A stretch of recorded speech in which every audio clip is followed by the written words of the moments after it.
dit au président Kagame dans un échange récent, doit cesser son soutien au M23 et retirer ses forces du territoire congolais.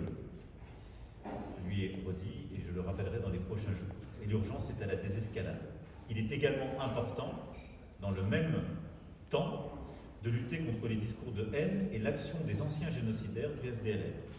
Et je veux vous remercier pour les engagements très clairs que vous avez pris, pour à la fois agir de manière très concrète et assumer politiquement la lutte contre les FDLR, et nous engager la communauté internationale et les forces onusiennes pour accompagner le processus, évidemment, de DDR de cette force. Aucune de ces forces n'a quelque légitimité que ce soit. La seule force armée qui peut et doit opérer sur votre territoire, ce sont les forces armées de la RDC.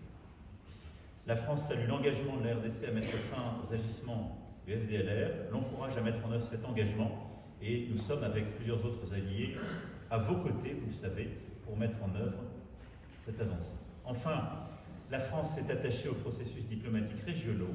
Nous pensons que la priorité doit être au dialogue et à la recherche d'une solution diplomatique sous l'égide du président angolais Lourenço. Et nous soutenons cet agenda. Je souhaite qu'il puisse maintenant porter ses fruits de manière très concrète sur le plan justement des décisions sécuritaires et politiques. Et j'ai dit au président, nous allons très fortement l'appuyer, nous réengager, et je souhaite que d'ici à la fin de l'été, nous puissions avoir des initiatives pleinement conclusives pour sortir de la situation que vous connaissez depuis trop de temps.